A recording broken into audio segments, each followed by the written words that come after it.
पश्चिम बंगाल की वर्तमान राजनीतिक परिस्थिति पर मैं आप लोगों से मुखर होना चाहता हूं। कल देर रात से पश्चिम बंगाल के राजनीति में एक बड़ा ही नाटकीय घटनाक्रम चल रहा है। बंधुओं, इस पूरे प्रकरण को एक दूसरी दिशा देने का काम पश्चिम बंगाल की राज्य सरकार कर रही है। मैं आप लोगों को बताना चाहता हूं, इस पश्चिम बंगाल के जनसाधारण, गरीब, मजदूर, कमजोर, असंगठित क्षेत्र के लोगों का पैसा शारदा रोज वैली जैसे चीट फंड के नाम पर हजारों करोड़ रुपए इन गरीबों का चीट फंड कंपनियों द्वारा गबन किया गया। गबन करने में राज्य सरकार के कई लोग, कई मंत्री, कई इनके पार्टी के बड़े नेता, कई सांसदों का नाम सामने आया। कई लोगों ने महीनों तक, वर्षों तक जेल काटे। माननीय मुख्यमंत्री ममता बनर्जी जी ने पश्चिम बंगाल की जनता को आश्वस्त किया था कि वो शारदा चीट फंड में जिन लोगों का पैसा गया है उन सभी लोगों का पैसा लौटाने का काम करेंगी। मतलब वो चीट फंड में जो लोग दोषी हैं उनके खिलाफ कार्रवाई करेंगी और लोगों का पैसा लौटाएंगी।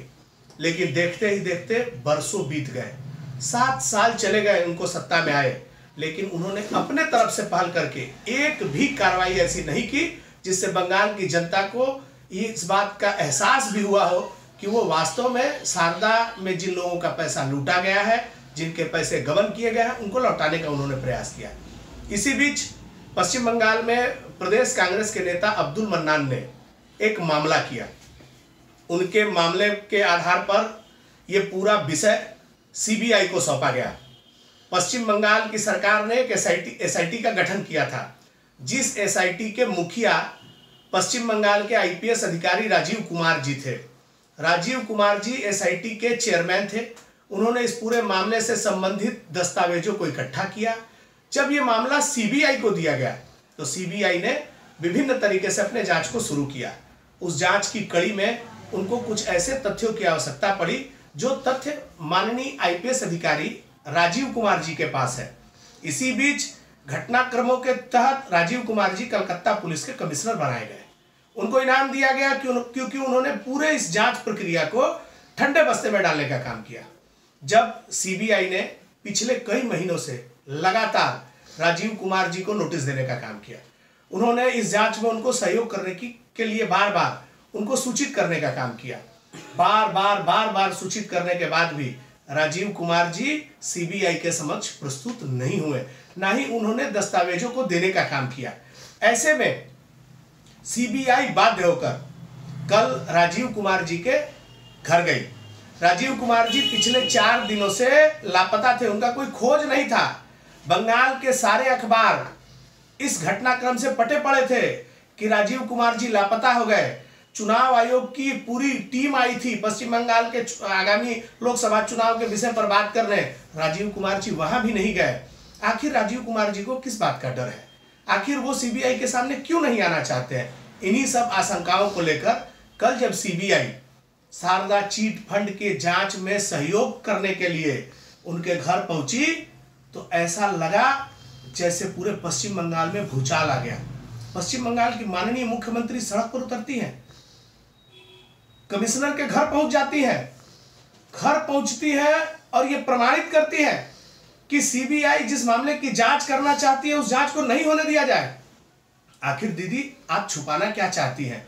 आप बंगाल की जनता को बताएं कि बंगाल के गरीब जनता के हजारों करोड़ लूटने वाले शारदा के गुनहगारों को सजा कब मिलेगी? उनके खिलाफ कार्रवाई कब होगी? कब बंगाल की जनता को न्याय मिलेगा? लोगों ने आत्महत्याएं की हैं, बच्चे बिलख रहे हैं। मेरे घर में काम करने वाली आज दीदी आई थी, उन्होंने कहा कि दादा देखছেন কি হচ্ছে, আমার 40,000 টাকা, আমার মায়ের 20,000 টাকা, আমার বৌদির 30,000 টাকা এই সব শারদা চিট ফান্ডে খেয়ে গেছে। আর আজকে যখন চোর ধরা পড়বে তখন দিদি নাকি নাটক করতে শুরু করেছে। कहां ले जा रहे हैं आप? बंगाल की जनता को क्या दिखाना चाहती हैं आप? आपके मुंह से फेडरल स्ट्रक्चर की बात अच्छी नहीं लगती है। फेडरल स्ट्रक्चर की बात करती हैं, लोकतंत्र की बात करती हैं। आप मुझे बताइए कि राजीव कुमार सीबीआई के सामने जाएं या नहीं जाएं? राजीव कुमार को सीबीआई गिरफ्तार करे या राजीव कुमार को फांसी दे दे? इससे माननीय मुख्यमंत्री जी आप पर कहां असर पड़ रहा है? आपको तो कभी किसी ने नहीं कहा, आपको तो जांच के लिए किसी ने नहीं बुलाया, फिर आपके अंदर इतनी बेचैनी क्यों है? क्यों आप धरने पर बैठ गई हैं?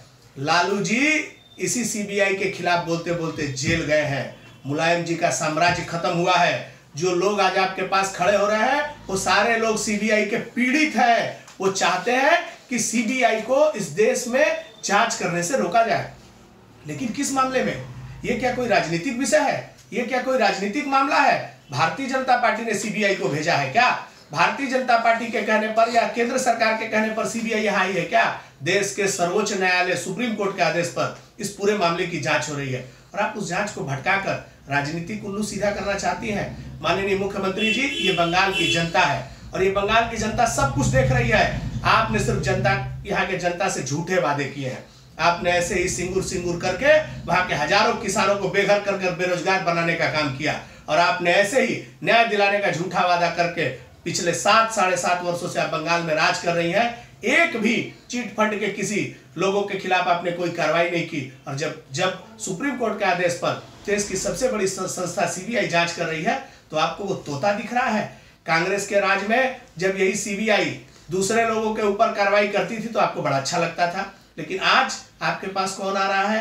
केजरीवाल जी आपके पास आ रहे हैं। आपके पास कौन आ रहे हैं? अखिलेश जी आ रहे हैं। आपके पास चारा चोर लालू यादव का बेटा आ रहा है। आपको सोचना चाहिए। आप अपने आप को सत्यता की प्रतीक कहती है, आप ईमानदार राजनीति का परिचायक बनती है, लेकिन आज आपके अगल बगल जो लोग बैठे हैं वो सारे लोग भ्रष्टाचार से लिप्त हैं। आपके मंत्रालय के अधिकतर मंत्री, आपके पार्टी के अधिकतर लोग इस चीट फंड के नाम पर रुपया लूट के और इस सारे मामले में दोषी पाए गए हैं। आप उन लोगों को बचाना चाहती हैं। पश्चिम बंगाल के गरीब जनता ने आपको वोट देकर मुख्यमंत्री बनाया है, इन चोर चोट्टों ने, उचक्कों ने नहीं। दीदी, आपको यहाँ की जनता के लिए आगे बढ़कर काम करना चाहिए और निश्चित तौर पर आपको समर्थन देना चाहिए, सीबीआई को सहयोग करना चाहिए। इस पूरे जांच की प्रक्रिया में आपको आगे बढ़कर सीबीआई को मदद करना चाहिए। बंगाल की जनता दूध का दूध और पानी का पानी चाहती है। आप इस पूरे मामले को जो इसकी दिशा बदलना चाहती हैं, ये कहीं ना कहीं आप यहाँ की गरीब जनता के साथ अन्याय कर रही हैं। मैं पश्चिम बंगाल की जनता से आह्वान करता हूँ, ये लोकतंत्र के अधिकारों का हनन है, ये फेडरल स्ट्रक्चर के ऊपर हमला है। केंद्र की सुप्रीम कोर्ट के आदेश पर केंद्र की जांच एजेंसी आती है पुलिस के ऊपर जांच करने। मुख्यमंत्री के पेट में इतना दर्द क्यों होता है? आप रात को धरने पर बैठ गए, आपके पार्टी के लोग रेल अवरोध कर रहे हैं, आपके पार्टी के लोग पुतला जला रहे हैं, आपने बंद बुला दिया है। आप कहती हैं पश्चिम बंगाल से बंद का जो व्यवस्था है इसको आप खत्म करेंगी। आप पश्चिम बंगाल को उन्नयन के पथ पर ले जाना चाहती है। यही उन्नयन है कि पश्चिम बंगाल के मुख्यमंत्री आज सड़क पर बैठ गई हैं, पूरे मंत्रालय को लेकर सड़क पर बैठ गई हैं। इसका मतलब पूरा बंगाल सड़क पर बैठ गया है। हम ऐसे इस पूरी घटना की निंदा करते हैं और पूरे इस जागरूक बंगाल के नागरिक से आह्वान करते हैं, आइए इस अराजक माहौल से बंगाल को बाहर निकालने का समय आ गया है। आइए अपने आवाज को मुखर करिए। इस चीट फंड को समर्थन करने वाले लोग, इस पश्चिम बंगाल में भ्रष्टाचार, गुंडा राज और सिंडिकेट के राज को प्रश्रय देने वाले लोगों के खिलाफ मुखर होने की आवश्यकता है। मैं सड़क पर उतर रहा हूं, आप भी मेरे साथ आइए। जय हिंद।